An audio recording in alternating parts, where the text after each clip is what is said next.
Malam itu hujan turun sangat deras. Aku memeluk lututku di dalam gudang yang lembab dan gelap. Di atas tikar usang, aku mencoba menahan dingin sambil terus menangis. Beberapa jam sebelumnya, suamiku sendiri menyeret koperku keluar kamar. "Lestari, mulai malam ini kamu tidur di gudang." Aku menatapnya dengan tidak percaya. "Mas, aku ini istrimu." Namun ibu mertuaku justru menunjuk ke arah bangunan kecil di belakang rumah. "Kalau tidak suka, keluar saja dari rumah ini." Aku tidak melawan. Aku hanya membawa satu selimut tipis menuju gudang tua yang selama ini dipakai menyimpan alat-alat kebun. Malam semakin larut. Angin bertiup sangat kencang. Tiba-tiba, seekor anjing liar terus melolong di depan pintu gudang. Awalnya aku ketakutan, tetapi anjing itu tidak pergi. Ia terus menggonggong dan mencakar pintu seolah ingin memberitahuku sesuatu. Aku memberanikan diri membuka pintu. Dan tepat di bawah cahaya petir, aku melihat sebuah tas kulit tua tergeletak di dekat pohon mangga. Aku sama sekali tidak tahu bahwa tas itulah yang akan membuka rahasia besar yang selama puluhan tahun disembunyikan keluarga suamiku. Rahasia yang membuat ibu mertuaku menangis ketakutan. Dan membuat suamiku berlutut memohon maaf di hadapanku. Halo sahabat air mata menantu, sebelum cerita ini dimulai, jangan lupa bantu like dan subscribe dulu ya. Semoga siapapun yang menekan tombol subscribe di channel ini, dilancarkan rezekinya, dipanjangkan umurnya, disehatkan badannya, dan keluarganya selalu dijauhkan dari kesedihan serta dipenuhi kebahagiaan. Amin. Sebelum kita mulai, tuliskan nama dan kota kalian di kolom komentar. Saya senang sekali bisa menyapa sahabat semua dari berbagai daerah. Tulis juga dari kota mana Anda menonton video ini. Kalau kalian diperlakukan seperti Lestari, apakah kalian akan tetap bertahan atau memilih pergi? Tulis pendapat kalian di kolom komentar. Aku menjadi menantu, tapi diperlakukan lebih rendah dari pembantu. Namaku Lestari. Usiaku 36 tahun. Kalau orang melihatku sekilas, mungkin mereka akan mengira hidupku baik-baik saja. Aku tinggal di rumah yang cukup besar. Suamiku memiliki pekerjaan tetap. Dan ibu mertuaku dikenal sebagai orang yang terpandang di kampung. Namun, hanya aku yang tahu, rumah itu bukanlah tempat paling nyaman untuk pulang. Rumah itu justru menjadi tempat di mana aku belajar menahan air mata setiap hari. Aku menikah dengan Dimas 12 tahun yang lalu. Saat itu aku percaya, menikah bukan hanya menyatukan dua orang, tetapi juga dua keluarga. Karena itulah sejak hari pertama tinggal bersama ibu mertua, aku selalu berusaha menjadi menantu yang baik. Setiap hari aku bangun sebelum azan subuh berkumandang. Aku menyapu halaman, mengepel lantai, mencuci pakaian seluruh penghuni rumah, memasak sarapan, menyiapkan bekal untuk suamiku. Bahkan sebelum matahari benar-benar terbit, pekerjaanku sudah hampir separuh selesai. Namun semua itu seolah tidak pernah ada artinya. Suatu pagi, saat aku menghidangkan nasi goreng kesukaan Dimas, Bu Sumarni datang dari arah dapur. Beliau mencicipi satu sendok, lalu meletakkan sendok itu dengan wajah masam. "Lestari." "Iya, Bu." "Masakanmu asin." Aku langsung mencicipinya. Rasanya biasa saja, tidak terlalu asin. Tetapi aku tetap menundukkan kepala. "Maaf, Bu. Nanti saya perbaiki." Beliau mendengus pelan. Kerjaannya cuma masak saja masih tidak becus. Aku hanya menggigit bibir. Kalimat seperti itu sudah terlalu sering kudengar. Dimas keluar dari kamar sambil merapikan kemejanya. Aku segera mengambilkan segelas teh hangat. "Mas, ini tehnya." Belum sempat gelas itu disentuh, Bu Sumarni lebih dulu berkata, "Dimas, istrimu itu harus lebih banyak belajar. Masa masak saja masih sering salah." Aku menoleh kepada suamiku, berharap beliau berkata, "Sudahlah, Bu, Lestari sudah berusaha." Tetapi harapan itu kembali pupus. Dimas hanya tersenyum tipis. "Iya, Bu. Nanti saya bilang sama Lestari." Hatiku terasa perih. Sekali lagi, suamiku memilih diam. Setelah Dimas berangkat kerja, aku kembali membersihkan rumah. Saat sedang mencuci pakaian di halaman belakang, tetanggaku, Bu Rini, datang sambil membawa beberapa buah mangga. "Lestari, ini hasil panen." Aku tersenyum bahagia. "Wah, terima kasih banyak, Bu." Beliau memperhatikanku beberapa saat. "Lestari, kamu kelihatan capek." Aku tersenyum menutupi semuanya. "Namanya juga pekerjaan rumah, Bu." Namun Bu Rini menggeleng pelan. Ibu sering dengar suara Bu Sumarni memarahimu. Dia memang selalu begitu? Aku terdiam. Aku tidak ingin membuka aib keluarga. Aku hanya menjawab pelan. Namanya juga orang tua. Mungkin beliau ingin aku menjadi lebih baik. Bu Rini memegang tanganku. Kamu itu terlalu sabar. Jangan sampai kesabaranmu dimanfaatkan orang. Kalimat itu terus terngiang di kepalaku. Malam harinya, saat semua orang selesai makan, aku baru duduk mengambil nasi. Belum sempat aku menyuap makanan, Bu Sumarni kembali memanggil. Lestari. Iya, Bu. Gudang belakang berantakan. Bersihkan malam ini juga. Aku menoleh ke arah jam dinding. Waktu sudah hampir pukul 9 malam. Aku sebenarnya sangat lelah. Tetapi aku tetap mengangguk. Baik, Bu. Saat aku berjalan menuju gudang, tanpa sengaja aku mendengar percakapan Bu Sumarni dengan Dimas dari ruang tengah. Suara mereka pelan, namun cukup jelas untuk kudengar. Dimas, kalau Roni pulang minggu depan, kamar belakang harus dikosongkan. Iya, Bu. Lalu Lestari tidur di mana? Bu Sumarni menjawab tanpa ragu. Suruh saja dia tidur di gudang. Langkah kakiku langsung terhenti. Jantungku berdetak semakin cepat. Aku berharap Dimas akan menolak usulan itu. Namun jawaban suamiku justru membuat air mataku jatuh. Terserah ibu saja. Aku menutup mulutku agar isakku tidak terdengar. Tidak pernah kubayangkan, suamiku sendiri rela membiarkanku tidur di gudang demi menyenangkan hati ibunya. Dan aku sama sekali tidak tahu. Keputusan itulah yang akan mengubah seluruh jalan hidupku. Aku memohon agar tidak diusir dari kamar, tapi mereka malah menertawakanku. Semalaman aku tidak bisa memejamkan mata. Ucapan Bu Sumarni terus terngiang di telingaku. Suruh saja dia tidur di gudang. Sedangkan jawaban Dimas jauh lebih menyakitkan. Terserah ibu saja. Aku berulang kali meyakinkan diriku sendiri. Mungkin aku salah dengar. Mungkin mereka hanya bercanda. Karena aku tidak sanggup membayangkan suamiku benar-benar tega melakukan hal itu. Keesokan paginya aku tetap bangun sebelum subuh seperti biasa. Aku menjerang air. Memasak sayur bening, tempe goreng, dan sambal kesukaan Dimas. Walaupun hatiku sedang hancur, aku tetap berusaha melayani mereka sebaik mungkin. Saat sarapan dimulai, suasana rumah terasa lebih ramai dari biasanya. Pintu depan terbuka. Seorang pria bertubuh tinggi masuk sambil membawa 2 tas besar. Bu, Roni pulang? Bu Sumarni langsung tersenyum lebar. Alhamdulillah, akhirnya anak kesayangan ibu pulang juga. Beliau segera memeluk Roni dengan penuh kasih sayang. Aku ikut menghampiri sambil tersenyum. Selamat datang, Mas Roni. Namun Roni hanya melirikku sekilas. Tidak ada senyum, tidak ada sapaan. Ia langsung duduk di meja makan. Wah, lapar sekali. Aku segera mengambilkan piring dan menuangkan nasi. Silakan, Mas. Bukannya mengucapkan terima kasih, Roni justru berkata, masakannya masih kamu juga? Aku mengangguk pelan. Iya. Roni tertawa kecil. Pantas saja dari dulu rasanya begitu-begitu saja. Bu Sumarni ikut tersenyum mendengar ucapan anaknya. Sedangkan aku hanya menundukkan kepala. Setelah makan selesai, Bu Sumarni mengajak Dimas dan Roni masuk ke ruang tamu. Aku sedang mencuci piring ketika mendengar namaku disebut. Lestari. Iya, Bu. Kesini. Aku segera mengeringkan tangan dan menghampiri mereka. Bu Sumarni duduk dengan wajah serius. Mulai malam ini Roni akan menempati kamar belakang. Aku mengangguk. Baik, Bu. Kupikir beliau hanya ingin memberitahuku agar membersihkan kamar itu. Namun perkataan berikutnya membuat napasku terasa berat. Jadi mulai malam ini kamu keluar dari kamar. Aku terdiam.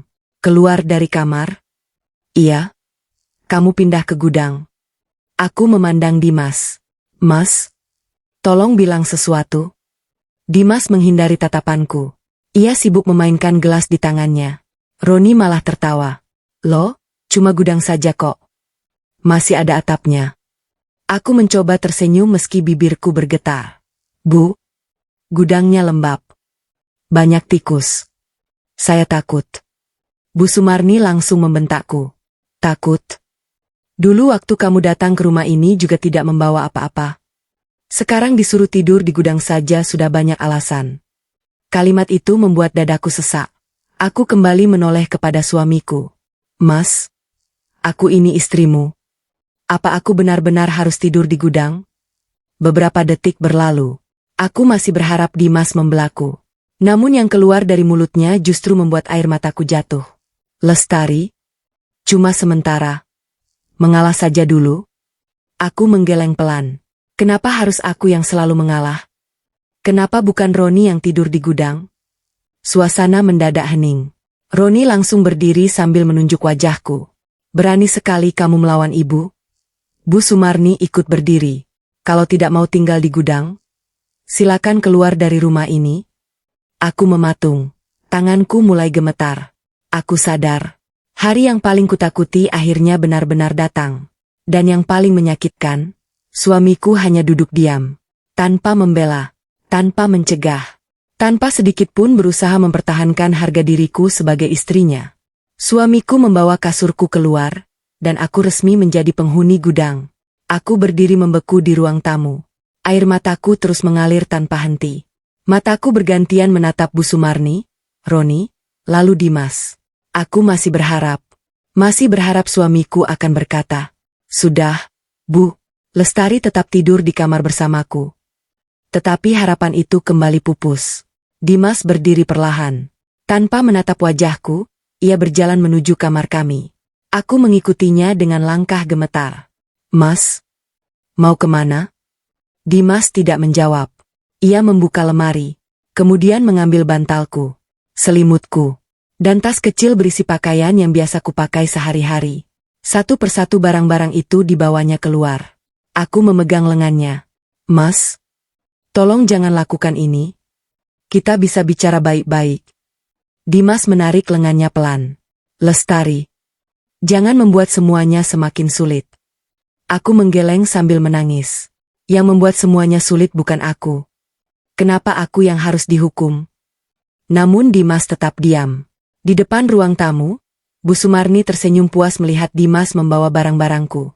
"Nah, begitu. Sebagai anak, kamu harus mendengarkan ibumu." Roni ikut tertawa kecil. "Mas, cepat pindahkan semuanya. Biar malam ini aku bisa tidur nyenyak."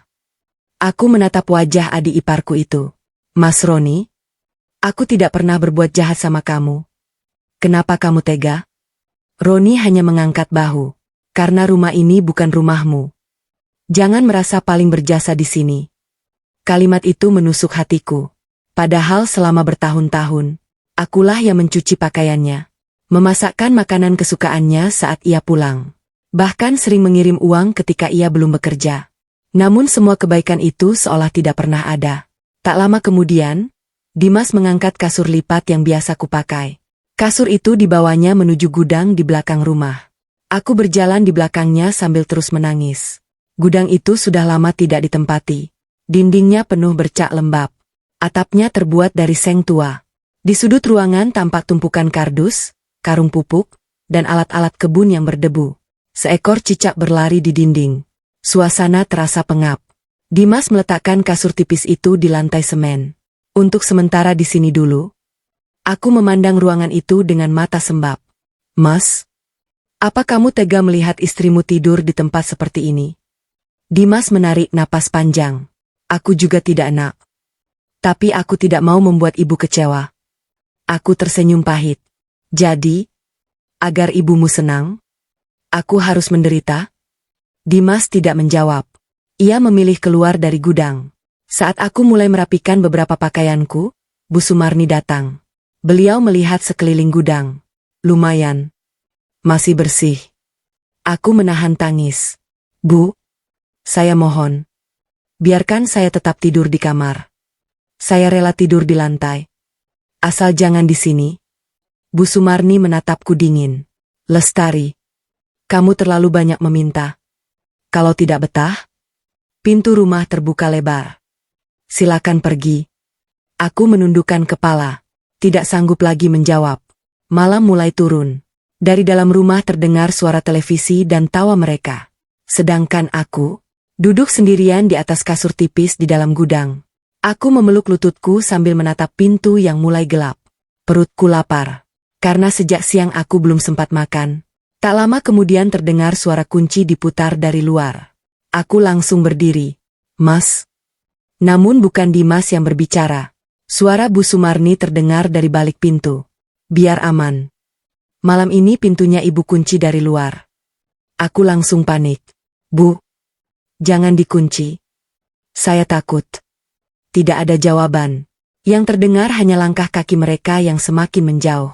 Aku mulai mengetuk pintu. Mas. Mas Dimas. Tolong buka. Namun tidak ada seorang pun yang datang. Aku akhirnya terduduk di lantai sambil menangis. Di luar, angin malam mulai bertiup semakin kencang.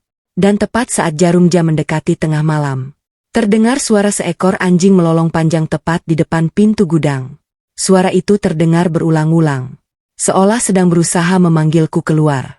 Aku menangis semalaman di gudang, hingga lolongan anjing itu terus memanggilku. Aku memeluk kedua lututku seerat mungkin. Gudang itu terasa semakin dingin. Angin malam masuk melalui celah-celah dinding kayu yang sudah lapuk. Sesekali atap seng berbunyi karena diterpa angin. Aku mencoba memejamkan mata, tetapi rasa takut membuatku tidak bisa tidur. Di dalam gudang hanya ada sebuah lampu kecil yang cahayanya redup. Bayangan alat-alat kebun di sudut ruangan tampak menyeramkan. Aku menarik selimut tipis hingga menutupi tubuhku. Namun dingin itu tetap menembus kulitku. Air mataku kembali mengalir. Aku teringat kedua orang tuaku yang sudah lama meninggal. Kalau mereka masih hidup, mungkin mereka tidak akan membiarkan anak perempuannya diperlakukan seperti ini. Ibu, Bapak, Lestari capek. Lestari sudah berusaha menjadi istri dan menantu yang baik. Kenapa semuanya tetap salah di mata mereka? Suara isakku memenuhi gudang yang sunyi. Namun tidak ada seorang pun yang datang. Di dalam rumah, aku masih mendengar suara tawa Bu Sumarni dan Roni. Sesekali terdengar suara televisi. Mereka tertawa seolah tidak terjadi apa-apa. Sedangkan aku, menangis sendirian di ruangan sempit yang bahkan tidak layak dijadikan tempat tidur. Beberapa saat kemudian hujan mulai turun. Rintik-rintik air berubah menjadi hujan deras. Air merembes dari sela-sela atap gudang. Beberapa tetes jatuh tepat di samping kasurku. Aku buru-buru menggeser kasur agar tidak basah. Namun hampir di setiap sudut lantai mulai muncul genangan kecil. Aku memandang langit-langit gudang sambil tersenyum pahit.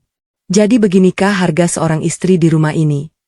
Tiba-tiba, terdengar suara seekor anjing melolong panjang. Au! Suara itu sangat dekat. Seolah berada tepat di depan pintu gudang. Aku langsung memegang dadaku. Ya Allah! Anjing apa itu?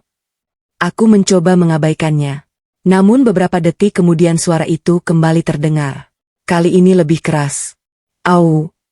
Lalu terdengar suara cakaran di pintu kayu. Krek, krek, krek. Aku mulai ketakutan. Dalam pikiranku muncul berbagai macam bayangan.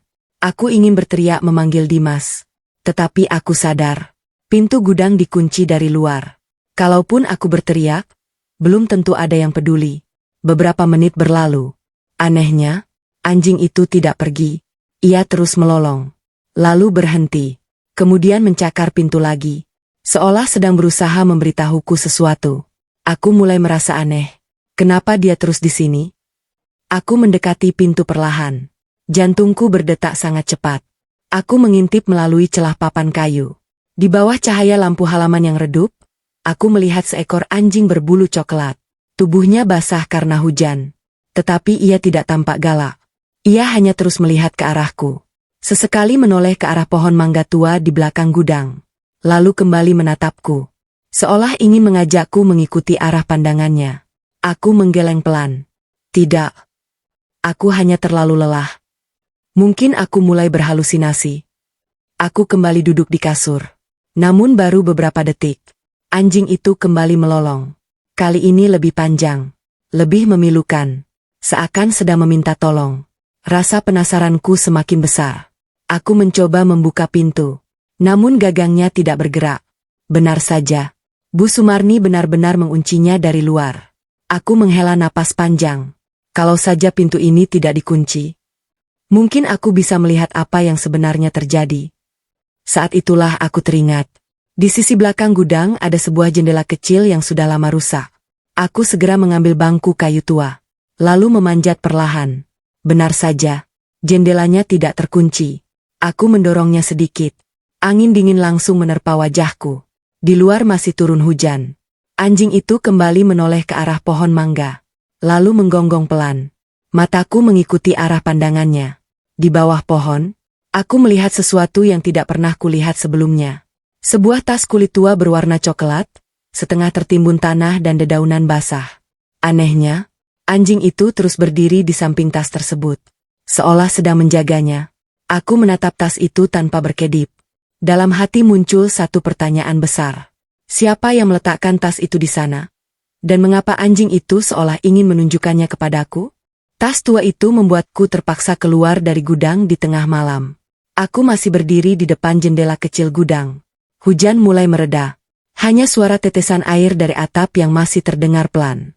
Pandanganku tidak lepas dari tas kulit tua yang tergeletak di bawah pohon mangga. Anehnya, anjing berbulu coklat itu masih berdiri di sampingnya. Ia tidak menggonggong lagi, hanya menatap ke arahku, lalu menoleh ke arah tas itu. Seolah-olah ia benar-benar ingin aku mengambilnya. Aku menelan ludah. Kenapa aku merasa tas itu memang untukku? Aku menggeleng pelan. Tidak, jangan berpikir yang aneh-aneh, Lestari. Namun rasa penasaran terus mengusik pikiranku. Aku mencoba membuka jendela lebih lebar. Lubangnya ternyata cukup besar untuk kulewati. Kalau aku berhati-hati, aku bisa keluar tanpa membuka pintu gudang yang dikunci dari luar. Aku ragu. Kalau Bu Sumarni tahu aku keluar, pasti beliau akan kembali memarahiku. Tapi kalau aku tidak keluar, bayangan tas itu akan terus menghantuiku. Akhirnya aku menarik napas panjang. Bismillah. Perlahan aku memanjat kusen jendela. Bajuku tersangkut paku yang sudah berkarat. Sedikit robek di bagian lengan. Aku meringis pelan, lalu melompat ke tanah yang masih basah. Kakiku langsung menginjak lumpur. Udara malam terasa menusuk tulang. Anjing itu tidak lari. Ia justru berjalan beberapa langkah mendekati pohon mangga, lalu berhenti. Seakan sedang menunjukkan arah. Aku mendekati tas tua itu dengan jantung berdebar. Kulit tasnya sudah kusam. Di beberapa bagian terlihat sobek. Pegangannya hampir putus. Tas itu tampak seperti sudah sangat lama terkubur. Aku berjongkok. Tanganku gemetar saat menyentuhnya. Tas itu terasa berat. Sangat berat. Isinya apa ya? Aku melihat ke arah rumah. Semua lampu kamar sudah padam. Mereka pasti sedang tidur nyenyak. Sedangkan aku masih berkutat dengan rasa penasaran di tengah dinginnya malam. Aku membuka pengait tas yang sudah berkarat. Bunyi kecil terdengar saat penguncinya terbuka. Perlahan aku mengangkat penutupnya. Di dalamnya tidak ada uang. Tidak ada emas. Yang kulihat justru tumpukan map tua yang dibungkus kain putih. Ada beberapa lembar foto hitam putih. Sebuah buku kecil bersampul coklat. Dan sebuah kotak kayu mungil yang dikunci. Aku mengambil salah satu foto. Karena terkena usia, warnanya sudah memudar. Aku menyeka permukaannya dengan ujung bajuku. Saat gambar itu mulai terlihat jelas, aku terkejut. Di dalam foto itu ada seorang wanita muda yang wajahnya sangat mirip dengan Bu Sumarni saat masih muda. Di sampingnya berdiri seorang pria yang belum pernah kulihat sebelumnya. Mereka sedang menggendong seorang bayi. Tapi, itu bukan Pak Karto, almarhum ayah mertuaku. Aku pernah melihat foto Pak Karto berkali-kali. Pria dalam foto ini jelas orang yang berbeda. Aku mulai merasakan firasat yang aneh. Aku membuka map pertama. Di dalamnya ada beberapa lembar surat yang tintanya mulai pudar. Belum sempat kubaca isinya, angin bertiup cukup kencang hingga salah satu lembar surat terlepas dari tanganku. Kertas itu terbang beberapa meter. Aku segera mengejarnya. Saat berhasil mengambilnya, tiba-tiba terdengar suara langkah kaki dari arah samping rumah. Tap, tap, tap. Aku langsung membeku. Jantungku berdetak semakin keras. Seseorang membawa senter dan sedang berjalan menuju gudang. Aku buru-buru memasukkan kembali semua isi tas. Belum sempat kututup rapat, cahaya senter mulai menyapu halaman. Loh? Itu siapa di sana? Suara laki-laki itu terdengar berat dan asing. Aku memeluk tas tua itu erat-erat. Anjing tadi tiba-tiba menggonggong keras ke arah orang tersebut. Sementara langkah kaki itu semakin mendekat. Aku tidak tahu, apakah orang yang datang akan menolongku, atau justru merebut tas yang baru saja kutemukan. Pria bersenter itu memanggil namaku, padahal aku belum pernah melihat wajahnya. Aku memeluk tas kulit tua itu sekuat tenaga. Tanganku sampai gemetar. Sorot senter yang menyapu halaman semakin mendekat. Aku tidak bisa melihat jelas wajah orang itu karena cahaya senter mengarah tepat ke mataku. Anjing berbulu coklat yang sejak tadi berada di sampingku terus menggonggong. Anehnya, gonggongannya bukan seperti hendak menyerang, melainkan seperti sedang memperingatkan seseorang agar tidak mendekat. "Siapa di sana?" Suara pria itu terdengar tenang. Aku mundur satu langkah. "Jangan mendekat." Pria itu berhenti. Ia menurunkan senternya hingga cahayanya tidak lagi menyilaukan. Dari kejauhan, aku melihat sosok seorang pria tua berusia sekitar 68 tahun. Rambutnya sudah memutih. Ia mengenakan jas hujan lusuh dan memegang payung hitam. Wajahnya tampak lelah, tetapi sorot matanya begitu teduh, yang membuatku semakin bingung. Ia menatapku cukup lama, seolah sedang memastikan sesuatu. "Lestari?" Suara itu pelan, namun jelas sekali. Aku langsung membelalak. "Maaf. Bapak kenal saya?" Pria tua itu mengangguk perlahan. "Aku mengenalmu. Sejak kamu masih kecil." Jantungku langsung berdegup lebih cepat. Aku sama sekali tidak pernah melihat pria ini, apalagi mengenalnya. "Lalu, siapa bapak?" Ia belum menjawab. Pandangannya justru tertuju pada tas yang sedang kupeluk. "Nah, syukurlah. Akhirnya tas itu ditemukan orang yang tepat." Aku spontan memeluk tas itu lebih erat. "Bapak tahu isi tas ini?" Pria tua itu mengangguk. "Bahkan, aku tahu siapa yang menyembunyikannya." Belum sempat aku bertanya lagi, lampu belakang rumah mendadak menyala. Suara pintu dibuka dengan keras. "Siapa di luar?" Suara Bu Sumarni terdengar dari teras belakang. Aku langsung panik. Pria tua itu berbisik cepat. "Jangan biarkan siapapun mengambil tas itu. Simpan baik-baik. Kalau tas itu jatuh ke tangan Bu Sumarni, semua bukti akan hilang." Aku semakin bingung. "Bukti apa?" Namun pria tua itu tidak sempat menjawab. Langkah kaki Bu Sumarni semakin mendekat. Beliau membawa senter kecil. Di belakangnya ada Dimas yang masih mengucek mata karena baru bangun tidur. "Lestari." Bentakan Bu Sumarni memecah kesunyian. "Kamu ngapain di luar?" Aku terdiam. Beliau lalu melihat tas di pelukanku. Wajahnya yang semula marah, mendadak berubah pucat. Matanya membelalak. Tangannya gemetar. "Tas itu? Dari mana kamu dapat tas itu?" Aku baru pertama kali melihat Bu Sumarni setakut itu. Bahkan napasnya terdengar memburu. Dimas ikut mendekat.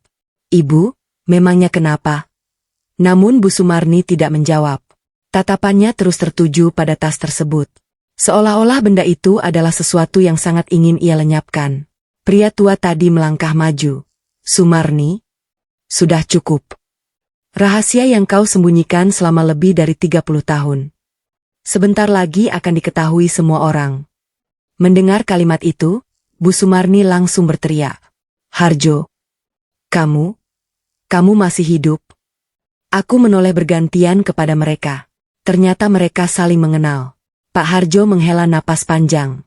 "Aku memang sengaja datang malam ini, karena waktunya sudah tiba. Waktunya Lestari mengetahui siapa dirinya sebenarnya." Aku merasa kakiku lemas. "Apa maksud Bapak?" Pak Harjo menatapku dengan mata berkaca-kaca. "Lestari, selama ini kamu mengira hanya seorang menantu di rumah ini. Padahal, hubunganmu dengan keluarga ini jauh lebih dalam daripada yang pernah kamu bayangkan." Aku terpaku. Pikiranku kosong. Apa sebenarnya yang sedang disembunyikan mereka dariku? Dan mengapa wajah Bu Sumarni kini dipenuhi ketakutan yang belum pernah kulihat sebelumnya? Aku mengetahui sebagian rahasia, tapi mereka berusaha merebut tas itu dengan segala cara. Aku masih memeluk tas kulit tua itu sekuat tenaga. Pikiranku benar-benar kacau. Ucapan Pak Harjo terus berputar di kepalaku. "Hubunganmu dengan keluarga ini jauh lebih dalam daripada yang pernah kamu bayangkan." Aku menatap wajah pria tua itu bergantian dengan wajah Bu Sumarni yang kini tampak pucat pasi. "Apa maksud Bapak? Tolong jangan bicara setengah-setengah. Saya tidak mengerti." Pak Harjo menghela napas panjang. "Aku ingin menjelaskan semuanya. Tapi bukan di sini. Tempat ini tidak aman." Belum sempat beliau melanjutkan perkataannya, Bu Sumarni melangkah cepat menghampiriku. Dengan wajah penuh amarah, Beliau menunjuk tas yang ada di pelukanku. Itu milik keluarga kami. Serahkan sekarang juga. Aku spontan mundur beberapa langkah. Tapi saya yang menemukannya. Itu ditemukan di belakang gudang. Bu Sumarni menggeleng keras. Aku tidak peduli. Berikan sekarang. Beliau mencoba meraih tas itu. Aku refleks menariknya ke belakang. Bu, jangan. Untuk pertama kalinya sejak menikah, aku berani menolak permintaan ibu mertuaku. Entah mengapa, aku merasa isi tas ini jauh lebih penting daripada yang mereka katakan. Dimas yang sejak tadi hanya diam akhirnya ikut berbicara. Lestari, kasihkan saja. Itu cuma tas tua. Aku memandang suamiku dengan mata yang sudah sembab. Cuma tas tua? Kalau memang tidak penting, kenapa ibumu sampai ketakutan seperti ini? Dimas tidak mampu menjawab. Ia justru menoleh kepada ibunya. Tatapan mereka saling bertemu seolah sedang menyembunyikan sesuatu. Aku mulai menyadari, suamiku mungkin tidak mengetahui seluruh rahasia itu. Tetapi ia memilih tetap memihak ibunya tanpa bertanya apapun. Hatiku kembali terasa sesak. Pak Harjo melangkah mendekat. Sumarni, sudahi semua ini. Kebohongan tidak akan bisa disimpan selamanya. Bu Sumarni langsung membentak. Diam. Kamu tidak punya hak mencampuri urusan keluargaku. Pak Harjo tersenyum tipis. Justru aku punya. Karena aku adalah saksi hidup. Kalimat itu membuat suasana semakin tegang. Aku melihat wajah Bu Sumarni berubah semakin gelisah. Beliau berkali-kali menelan ludah. Tangannya terus gemetar. Seolah takut Pak Harjo membuka sesuatu yang selama ini dikubur rapat. Tiba-tiba Roni keluar dari rumah sambil membawa sebatang kayu. Ada apa ini? Begitu melihat tas di tanganku, matanya langsung membesar. Itu tas yang dicari ibu? Bu Sumarni mengangguk cepat. Iya. Ambil. Roni tanpa banyak bicara langsung berjalan ke arahku. Lestari. Serahkan baik-baik. Aku memeluk tas itu semakin erat. Tidak. Kalau memang tidak ada yang disembunyikan, kenapa kalian semua berebut? Roni mulai kehilangan kesabaran. Jangan bikin masalah. Ia menarik lenganku dengan kasar. Aku hampir terjatuh. Untung Pak Harjo segera berdiri di depanku. Jangan sentuh dia. Suara pria tua itu begitu tegas hingga semua orang terdiam. Aku belum pernah melihat beliau semarah itu. Pak Harjo kemudian menatapku. Lestari, dengarkan baik-baik. Apapun yang terjadi malam ini, jangan pernah berikan tas itu kepada siapapun. Bahkan kepada suamimu sendiri. Aku terkejut. Mas Dimas juga? Pak Harjo mengangguk. Karena semakin sedikit orang yang tahu, semakin besar peluangmu mengetahui seluruh kebenaran. Mendengar itu, wajah Dimas langsung berubah. Apa maksud Bapak? Kenapa saya tidak boleh tahu? Pak Harjo menatap Dimas dengan tatapan penuh iba. Karena selama ini, kamu juga telah menjadi korban kebohongan. Dimas tampak bingung. Sedangkan Bu Sumarni semakin panik. Tidak. Jangan percaya dia. Itu semua bohong. Beliau berteriak histeris hingga suaranya pecah. Aku belum pernah melihat ibu mertuaku kehilangan kendali seperti malam itu. Di tengah kekacauan itu, tiba-tiba terdengar suara mesin mobil memasuki halaman rumah. Lampu sorotnya menerangi kami semua. Sebuah mobil hitam berhenti tepat di depan pagar. Seorang pria berjas turun dengan membawa sebuah map berwarna biru. Ia memandang ke arah Pak Harjo, lalu kepadaku. Maaf. Apakah benar di sini ada yang bernama Ibu Lestari? Aku mengangkat tangan dengan ragu. Iya saya. Pria itu mengangguk sopan. Saya sudah mencari ibu selama bertahun-tahun. Saya membawa sesuatu yang sejak lama seharusnya menjadi milik ibu. Mendengar kalimat itu, Bu Sumarni tiba-tiba berteriak keras. Jangan terima map itu, Lestari. Kalau kamu membukanya, semuanya akan hancur. Aku menatap map biru itu dengan jantung berdebar. Aku tidak tahu, apakah benda itu akan menjadi awal kebahagiaanku, atau justru membuka luka yang jauh lebih besar dari yang pernah kubayangkan. Ternyata aku bukan menantu biasa, dan tas itu menyimpan bukti yang mengubah semuanya. Aku menatap map biru yang diulurkan pria berjas itu. Tanganku terasa berat untuk menerimanya. Di belakangku, Bu Sumarni terus menggeleng sambil menangis. Jangan, Lestari. Tolong jangan dibuka. Suara wanita yang selama ini selalu keras kepadaku kini terdengar gemetar. Untuk pertama kalinya sejak aku mengenalnya, aku melihat ketakutan yang begitu besar di wajahnya. Aku menarik napas panjang. Maaf, Bu. Kalau memang tidak ada yang salah, kenapa Ibu begitu takut? Perlahan, aku menerima map itu. Pria berjas tersebut memperkenalkan diri. Nama saya Hendra. Saya notaris yang ditunjuk almarhum Pak Surono. Aku mengernyit. Pak Surono? Aku sama sekali tidak mengenal nama itu. Namun, begitu nama tersebut disebut, tubuh Bu Sumarni langsung limbung. Untung Dimas segera memegang bahunya. Ibu kenapa? Bu Sumarni hanya menangis sambil menutup wajahnya. Pak Harjo menghela napas panjang. Akhirnya nama itu disebut juga. Dengan tangan gemetar, aku membuka map tersebut. Di dalamnya terdapat beberapa dokumen yang sudah dilegalisasi. Ada pula sebuah surat yang ditulis tangan.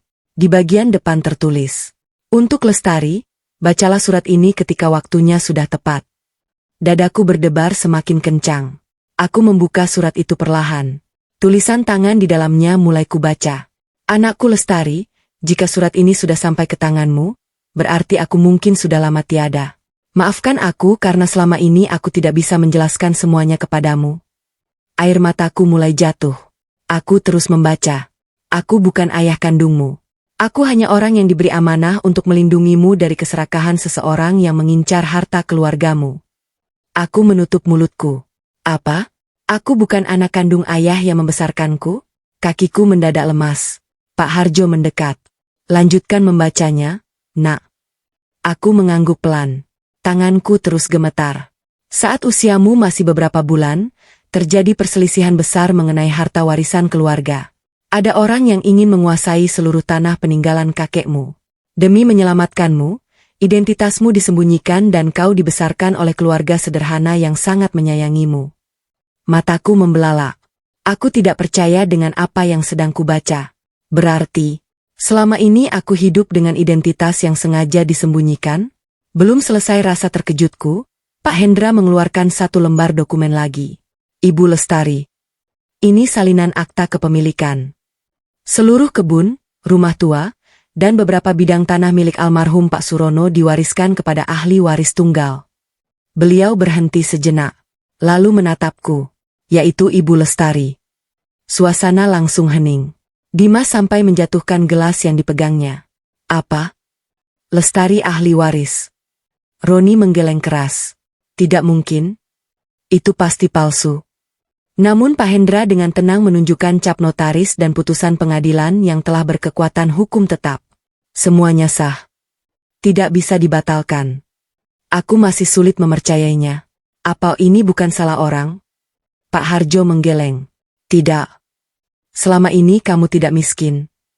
Kamu hanya tidak pernah tahu siapa dirimu sebenarnya." Aku menoleh kepada Bu Sumarni.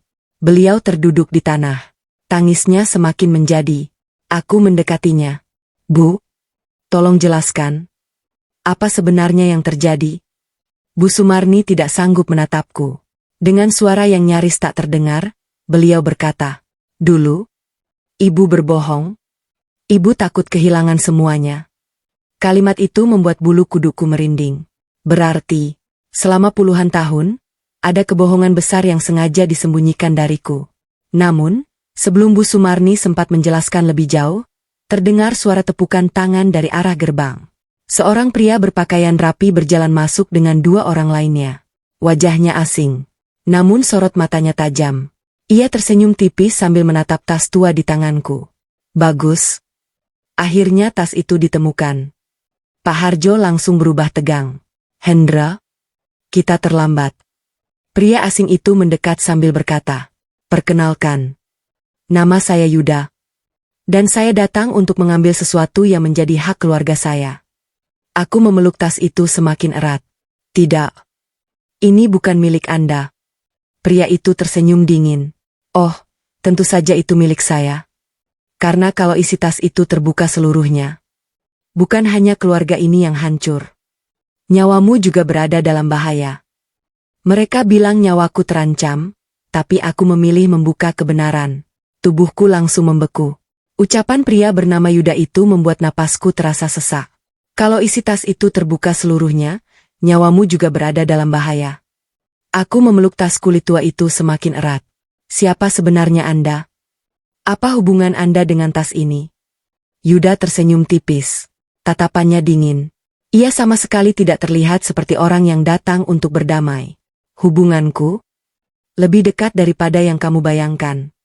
Pak Harjo langsung berdiri di depanku, seolah melindungiku. Yuda, jangan libatkan Lestari. Dia tidak tahu apa-apa. Yuda tertawa kecil. Itulah masalahnya.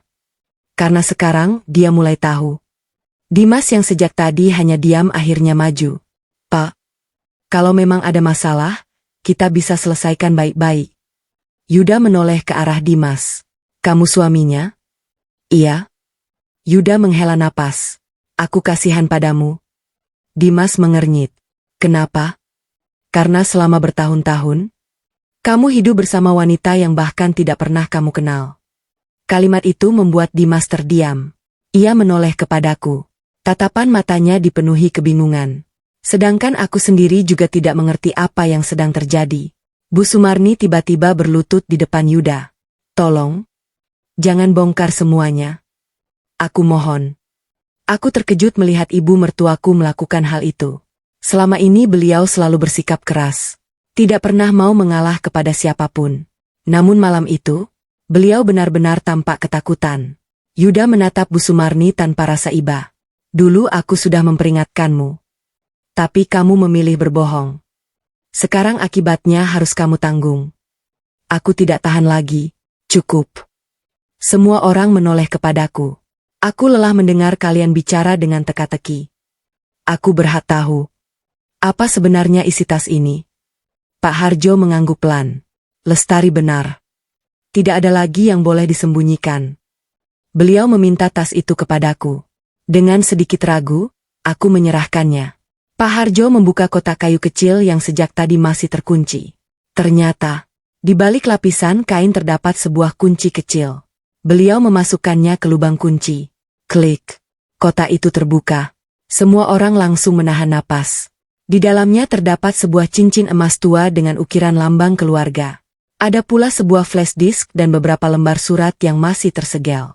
Pak Harjo mengambil surat paling atas. Lihat baik-baik. Ini pengakuan tertulis. Ditandatangani sendiri oleh almarhum Pak Surono. Pak Hendra membacakan isi surat itu dengan suara lantang. Isi surat tersebut menjelaskan bahwa bertahun-tahun lalu, Pak Surono pernah menitipkan seluruh dokumen warisan kepada Pak Harjo. Ia khawatir akan ada anggota keluarganya yang mencoba menguasai semua harta dengan cara tidak jujur. Karena itu, identitas ahli waris sengaja dirahasiakan sampai waktunya tiba. Aku masih mencoba mencerna semua itu. Namun tiba-tiba satu kalimat membuat semua orang terdiam. Apabila cucuku, Lestari, telah dewasa, seluruh harta wajib diserahkan kepadanya. Siapapun yang menyembunyikan dokumen ini telah mengkhianati amanahku. Aku menoleh perlahan ke arah Bu Sumarni. Beliau menutup wajahnya sambil menangis. Berarti, selama ini beliau memang mengetahui semuanya. Roni mendadak maju dan berteriak. Itu bohong. Ibu tidak mungkin seperti itu. Yuda justru tertawa pelan. Bohong? Lalu bagaimana kalau aku tunjukkan bukti yang lain? Ia mengeluarkan sebuah ponsel. Kemudian memutar sebuah rekaman suara. Suara dalam rekaman itu membuat wajah Bu Sumarni seketika memucat. Itu, suaraku. Dalam rekaman terdengar jelas Bu Sumarni berkata, dokumen itu jangan sampai ditemukan. Selama Lestari tidak tahu siapa dirinya, semua harta tetap aman. Suasana mendadak sunyi. Dimas memandang ibunya dengan mata berkaca-kaca. Ibu? Jadi selama ini, ibu memang menyembunyikan semuanya? Bu Sumarni tidak mampu menjawab. Beliau hanya menangis semakin keras. Aku sendiri merasakan dada yang begitu sesak. Bukan karena harta, tetapi karena aku baru sadar. Wanita yang selama 12 tahun terus menghinaku ternyata menyimpan rahasia besar tentang hidupku. Namun saat semua orang masih terpaku mendengar rekaman itu, Yuda perlahan tersenyum. Senyum yang membuat bulu kuduku merinding. Lestari? Itu baru sebagian kecil. Masih ada satu rahasia lagi. Dan setelah kamu mengetahuinya, kamu mungkin tidak akan mau lagi mengakui Dimas sebagai suamimu. Aku memandang wajah Dimas yang kini sama pucatnya denganku. Apalagi yang mereka sembunyikan? Dan rahasia apa yang bisa menghancurkan rumah tanggaku hanya dalam satu malam? Suamiku akhirnya mengetahui kebohongan yang selama ini disembunyikan ibunya. Ucapan Yuda membuat suasana menjadi sunyi. Setelah kamu mengetahui rahasia berikutnya, kamu mungkin tidak akan mau lagi mengakui Dimas sebagai suamimu.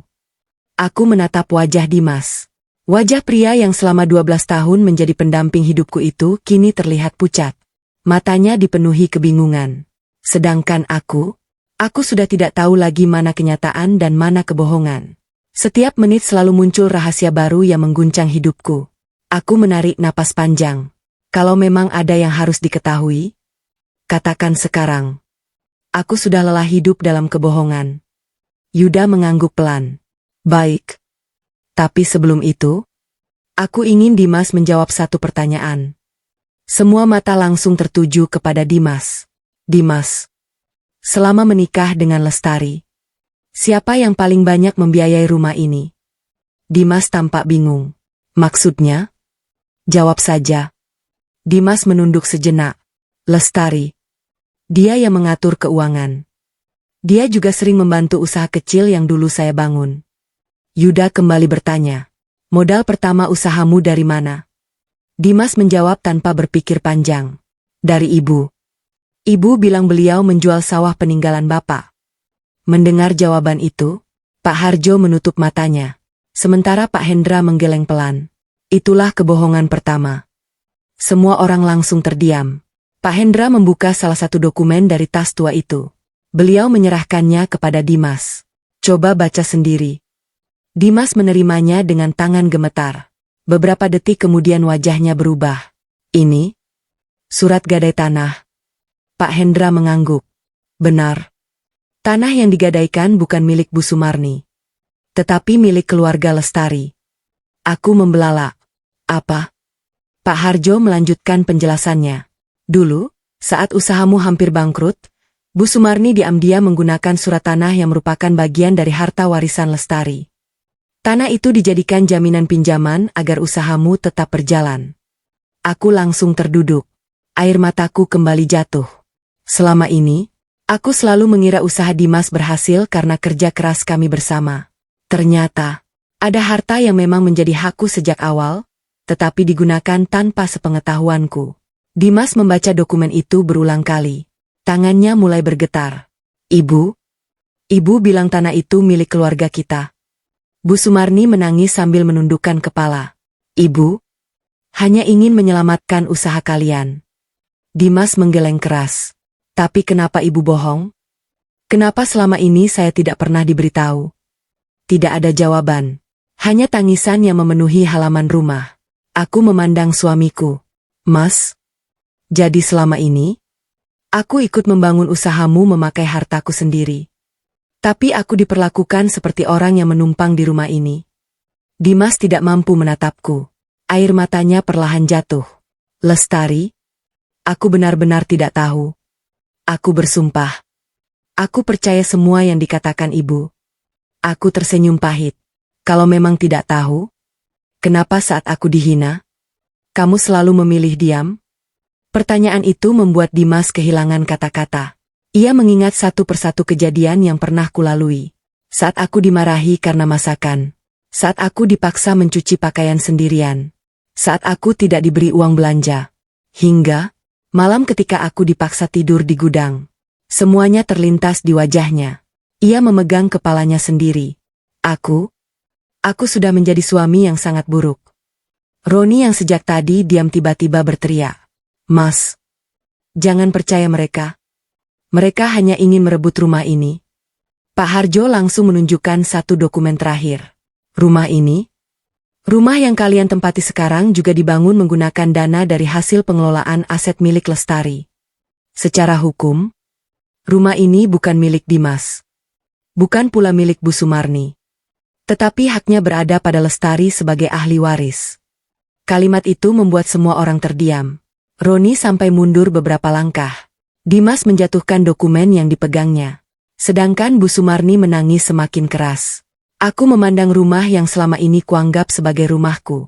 Rumah tempat aku memasak, membersihkan lantai, merawat keluarga, dan menangis hampir setiap hari. Ironisnya, aku justru dipaksa tidur di gudang, di rumah yang ternyata berdiri di atas harta yang menjadi hakku sendiri. Hatiku hancur, bukan karena rumah itu, tetapi karena pengkhianatan yang kulalui selama bertahun-tahun. Aku menoleh kepada Dimas. Dengan suara yang lirih aku berkata, "Mas, kalau sejak awal kamu tahu semua ini, apakah kamu masih akan membiarkan aku tidur di gudang?" Dimas langsung berlutut di hadapanku. Tangisnya pecah. "Tidak, Tari. Demi Allah, aku tidak akan pernah membiarkan itu terjadi." Namun sebelum aku sempat menjawab, Pak Hendra melihat isi flash disk yang baru berhasil dibuka melalui laptop di mobilnya. Wajahnya mendadak berubah tegang. Ia segera berlari menghampiri kami. "Pak Harjo, masalah kita belum selesai. Di dalam flash disk ini, ada rekaman yang membuktikan bahwa masih ada satu orang lagi yang selama ini menjadi dalang di balik semua kebohongan ini." Rekaman di flash disk itu membuat semua orang tidak mampu berkata-kata. Aku masih berdiri mematung. Tangisku belum berhenti. Di depanku, Dimas masih berlutut sambil menundukkan kepala. Untuk pertama kalinya sejak kami menikah, aku melihat penyesalan yang begitu dalam di wajahnya. Namun, luka di hatiku sudah telanjur terlalu besar. Aku belum tahu apakah aku masih mampu memaafkannya. Di saat suasana dipenuhi kesedihan, Pak Hendra berlari dari arah mobil sambil membawa sebuah laptop. Napasnya terdengar memburu. "Pak Harjo, rekaman di flash disk ini sudah berhasil dibuka." Pak Harjo langsung berdiri. "Putar sekarang." Semua orang berkumpul mengelilingi laptop. Aku ikut mendekat. Entah mengapa, jantungku berdebar sangat kencang. Aku merasa rekaman itu akan mengubah semuanya. Layar laptop menampilkan video yang kualitasnya sudah cukup buram. Di pojok layar terlihat tanggal rekaman itu dibuat. Ternyata rekaman tersebut dibuat lebih dari 20 tahun yang lalu. Suasana di dalam video memperlihatkan ruang tamu sebuah rumah tua. Aku melihat seorang pria yang wajahnya sangat mirip dengan foto di dalam tas. Di sampingnya berdiri Bu Sumarni yang masih terlihat jauh lebih muda. Pria itu berbicara dengan suara yang tegas. "Sumarni, aku menitipkan semua dokumen ini kepadamu. Kalau suatu hari terjadi sesuatu padaku, pastikan cucuku, Lestari, menerima seluruh haknya." Aku menahan napas. Nama itu kembali disebut. Berarti pria itu benar-benar mengenalku. Beliau melanjutkan ucapannya. "Jangan pernah biarkan siapapun mengambil warisan milik Lestari. Itu amanah terakhirku." Video berhenti beberapa detik. Lalu muncul rekaman berikutnya. Kali ini suasananya berbeda. Ruangannya tampak gelap. Hanya terdengar suara percakapan. Namun wajah orang-orangnya tidak terlihat jelas. Yang terdengar hanyalah suara Bu Sumarni. "Aku tidak akan menyerahkan semuanya.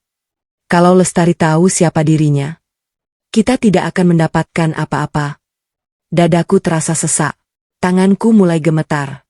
Aku tidak menyangka ibu mertuaku benar-benar mengucapkan kalimat itu. Dimas memejamkan matanya. Air matanya jatuh semakin deras. "Ibu? Kenapa? Kenapa ibu melakukan semua ini?" Bu Sumarni tidak lagi mampu berdiri. Beliau terduduk lemas di tanah. Dengan suara lirih, beliau berkata, "Ibu takut miskin. Ibu takut kehilangan rumah. Ibu takut anak-anak ibu hidup susah." Aku memandangnya tanpa berkata apa-apa. Beliau melanjutkan sambil menangis. Awalnya ibu hanya ingin meminjam dokumen itu. Tapi setelah melihat usaha Dimas mulai berkembang, ibu menjadi serakah. Ibu terus menunda. Hingga akhirnya kebohongan itu semakin besar. Suasana menjadi sunyi. Tak seorang pun sanggup menyela pengakuan itu. Namun tiba-tiba, Yuda yang sejak tadi hanya diam kembali berbicara. "Kalian terlalu cepat merasa semuanya sudah selesai." Semua mata menoleh kepadanya. Ia mengambil flash disk itu dari tangan Pak Hendra. "Lihat video terakhir." Pak Hendra kembali memutarnya. Kali ini muncul rekaman dari kamera pengawas yang jauh lebih baru. Rekaman itu dibuat sekitar 3 tahun yang lalu. Aku langsung membelalak. Di dalam video, terlihat jelas Roni sedang membongkar lemari tua milik Bu Sumarni. Ia menemukan map merah. Setelah membacanya sebentar, ia memasukkan map itu ke dalam tas. Kemudian diam-diam membakarnya di halaman belakang rumah. Aku menutup mulutku. Itu Roni? Dimas langsung berbalik menatap adiknya. Ron, kamu membakar dokumen? Roni mulai panik. Aku bisa jelaskan. Aku cuma... Belum sempat ia menyelesaikan kalimatnya, Yuda memotong dengan suara dingin. Bukan cuma itu. Lihat rekaman setelahnya. Video berikutnya kembali diputar. Dan kali ini, semua orang benar-benar terkejut. Di layar terlihat Roni sedang berbicara melalui telepon. Dengan suara pelan ia berkata, "Tenang saja.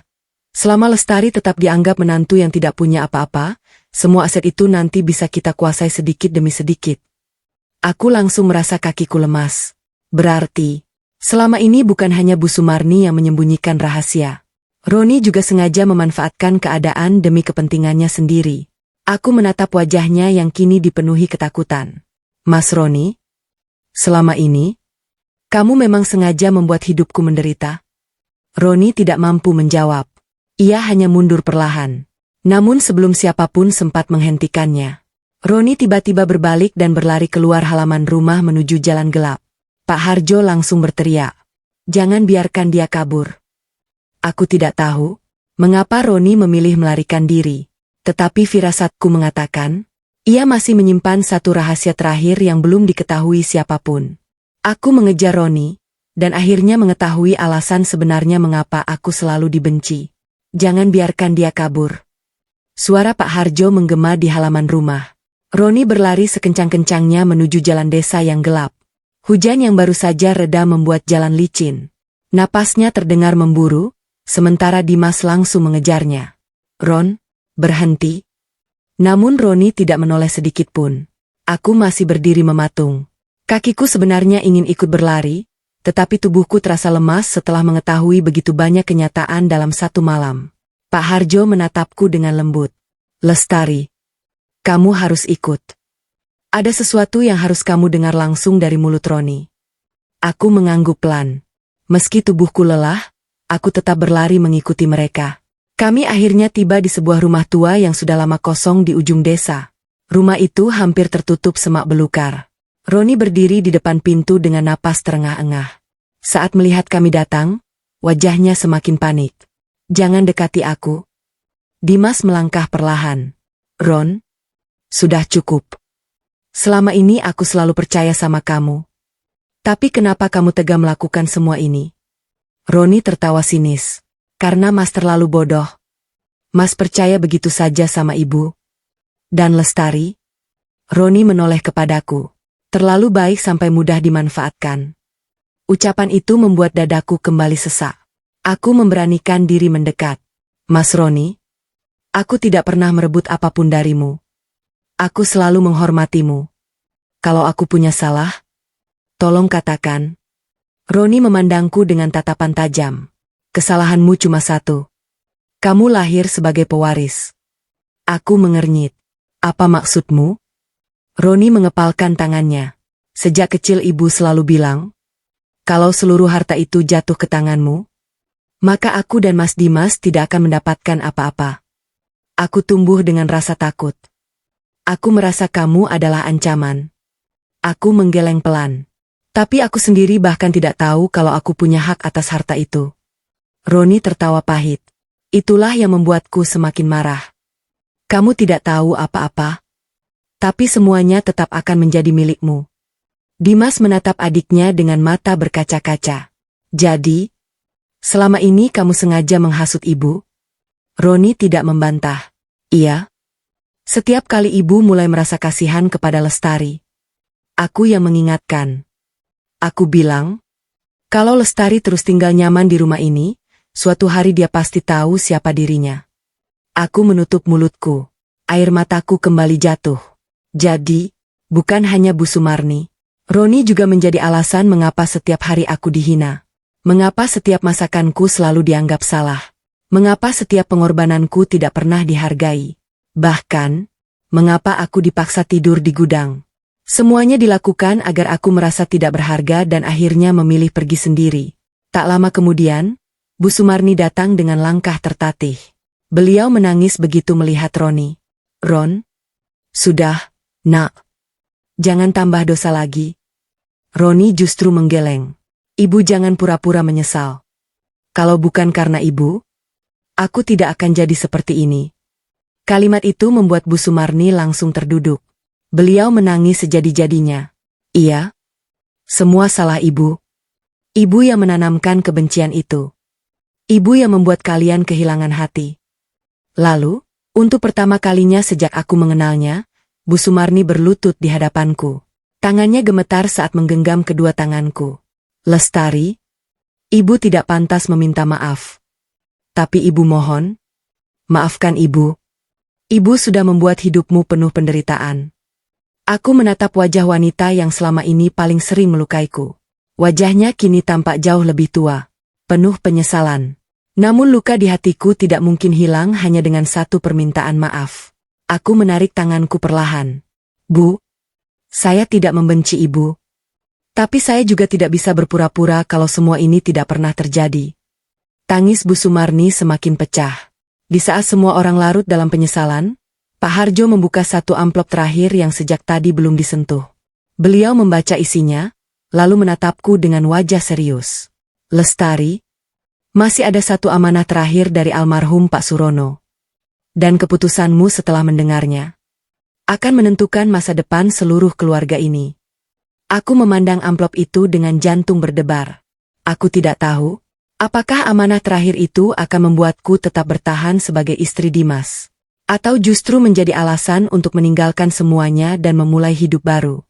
Aku akhirnya memilih harga diriku, meski suamiku berlutut memohon maaf. Aku memandang amplop coklat yang berada di tangan Pak Harjo. Suasana begitu sunyi. Tidak ada lagi teriakan. Tidak ada lagi pertengkaran. Yang terdengar hanyalah isak tangis Bu Sumarni dan napas berat Dimas yang masih berdiri beberapa langkah dariku. Pak Harjo menyerahkan amplop itu kepadaku. Lestari, ini amanah terakhir dari almarhum Pak Surono. Dibacalah sekarang. Tanganku kembali gemetar. Aku membuka amplop itu perlahan.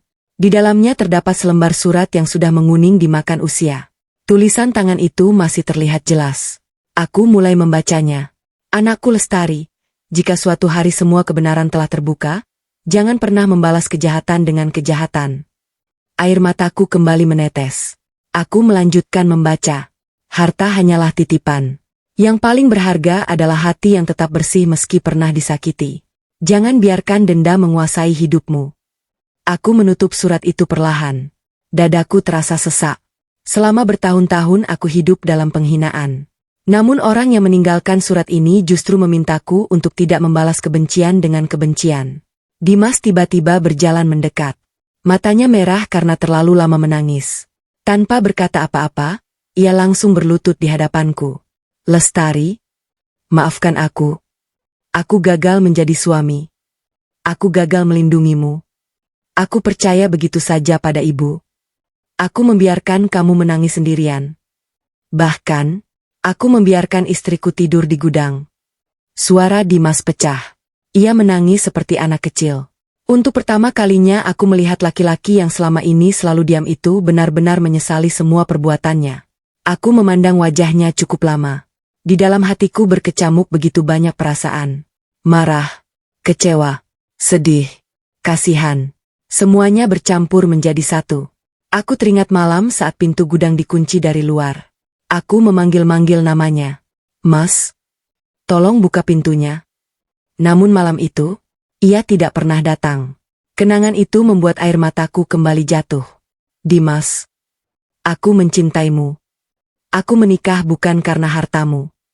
Aku menikah karena aku percaya kamu akan menjadi tempat paling aman untukku.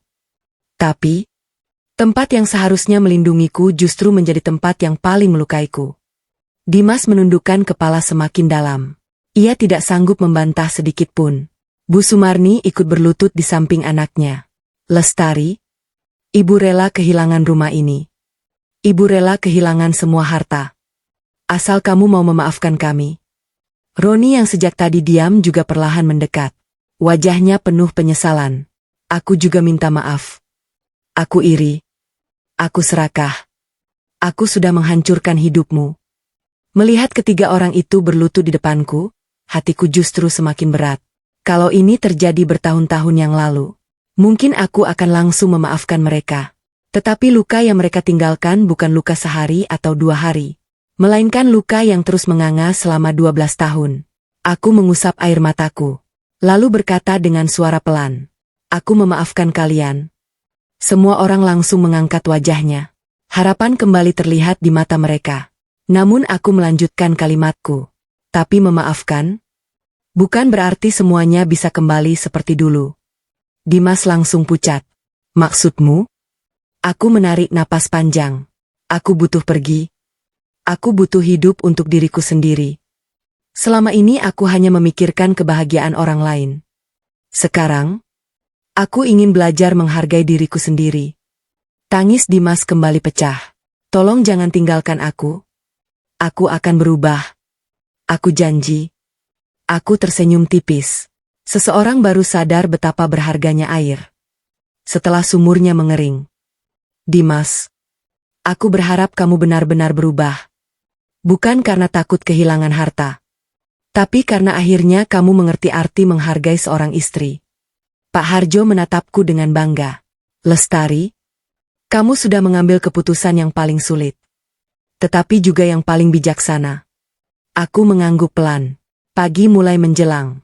Sinar matahari pertama muncul dari balik pepohonan. Untuk pertama kalinya setelah bertahun-tahun, aku merasa bisa menghirup udara dengan lega. Namun saat aku hendak melangkah meninggalkan rumah itu, Pak Hendra menerima sebuah telepon. Wajahnya berubah serius. Lestari, ada kabar penting. Pengadilan sudah mengeluarkan keputusan terakhir. Mulai hari ini, aku memilih meninggalkan rumah itu, dan mereka akhirnya merasakan pedihnya kehilangan. Aku menatap Pak Hendra dengan napas tertahan. Apa yang Bapak katakan? Pak Hendra menganggukkan kepala sambil menyerahkan satu map berisi dokumen resmi. Pengadilan telah menetapkan bahwa seluruh aset peninggalan almarhum Pak Surono, termasuk rumah yang selama ini ditempati keluarga ini, sah menjadi milik Ibu Lestari. Tanganku bergetar saat menerima dokumen itu. Aku membaca halaman demi halaman. Di bagian paling bawah terdapat cap pengadilan dan tanda tangan resmi. Tidak ada lagi keraguan. Semuanya telah selesai. Aku kini menjadi pemilik sah rumah yang selama bertahun-tahun membuatku menangis. Ironisnya, aku justru pernah dipaksa tidur di gudang rumah yang ternyata menjadi hakku sendiri. Dimas kembali berlutut. Ia memegang ujung bajuku dengan tangan yang gemetar. Lestari, aku mohon, jangan pergi. Rumah ini kosong tanpa kamu. Aku menatap wajahnya. Wajah yang dulu selalu menjadi tempatku berharap. Namun setiap kali aku membutuhkan perlindungan, ia memilih diam. Aku mengusap air mata yang kembali jatuh. Dimas, aku sudah memaafkanmu. Tapi hatiku butuh waktu untuk sembuh. Kamu pernah membiarkanku menangis sendirian. Sekarang biarkan aku belajar tersenyum untuk diriku sendiri. Dimas menangis semakin keras. Ia tidak lagi berusaha membela diri. Ia tahu, semua penyesalan itu datang terlambat. Bu Sumarni perlahan menghampiriku. Tubuhnya tampak lebih rapuh dari biasanya. Beliau menggenggam kedua tanganku. Lestari, kalau kamu mau, Ibu akan pindah. Ibu rela meninggalkan rumah ini. Asalkan kamu tetap menjadi bagian dari keluarga kami. Aku menatap wanita yang dulu begitu sering menghina dan merendahkanku. Dulu, aku selalu menunggu satu kalimat baik darinya. Satu pujian saja sudah cukup membuatku bahagia. Namun kalimat itu baru datang ketika semuanya telah terlambat. Aku mencium tangan Bu Sumarni.